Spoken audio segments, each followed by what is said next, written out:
Friends, good morning.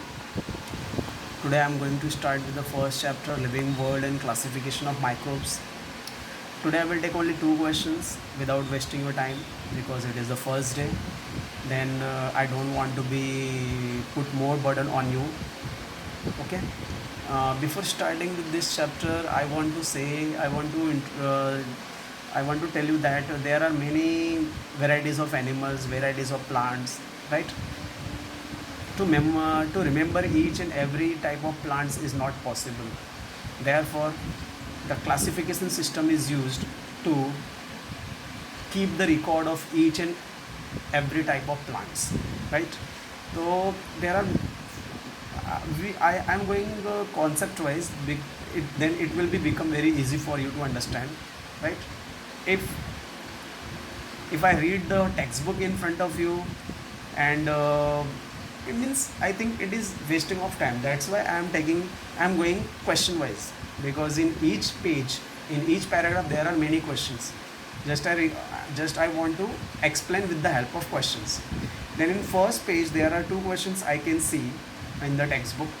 Then these two questions I have already written on the screen.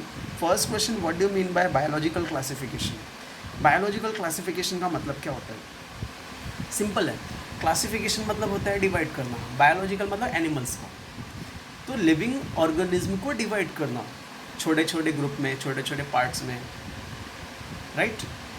तो उसी को बोलते हैं biological classification. Is this clear? Right.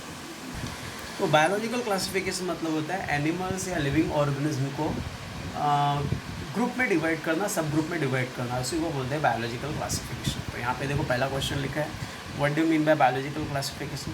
To study the vast number of living organism, varieties of number of living organism को study करने के लिए it is essential to dividing them into group and सब group, that is called biological classification. I am repeating again.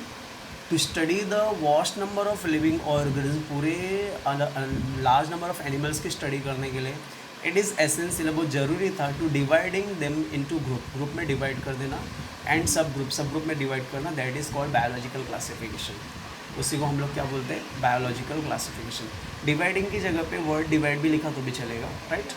To study the vast number of living organisms, it is essential to dividing them into group and subgroup, that is called biological classification. Next question है, what are the base of classification of Whittaker classification का base क्या है? अभी जो Whittaker जो scientist था, उन्होंने animals को क्लासीफाई किया था अलग अलग पार्ट्स में, राइट? तो उनकी क्लासिफिकेशन कौन से बेस पे थी वो देखना है. For the classification of Whittaker considered following criteria. Complexity of cell structure. अभी हर एक एनिमल्स का सेल स्ट्रक्चर अलग अलग टाइप का होता है, तो उन्होंने सेल स्ट्रक्चर के बेस पे दो पार्ट्स में डिवाइड किया था, prokaryotic and यूकोराइटिक.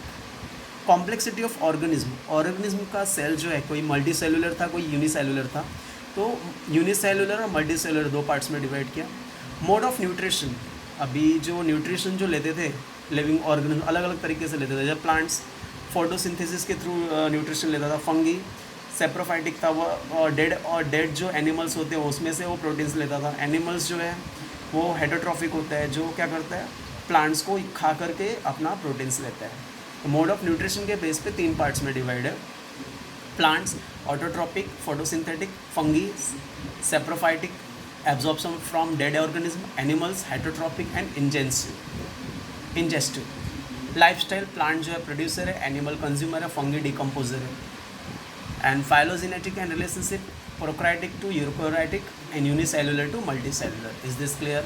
So there are 5 criteria. First, complexity of cell structure, prokaryotic, eukaryotic, complexity of organism, unicellular, multicellular, mode of nutrition, plants, at autotrophic, photosynthetic, fungi, saprophytic, absorption from dead organism, animals, heterotrophic and ingestive, lifestyle of plants में producer, animal consumer, fungi decomposer, and phylogenetic relationship में prokaryotic to eukaryotic, unicellular to multicellular.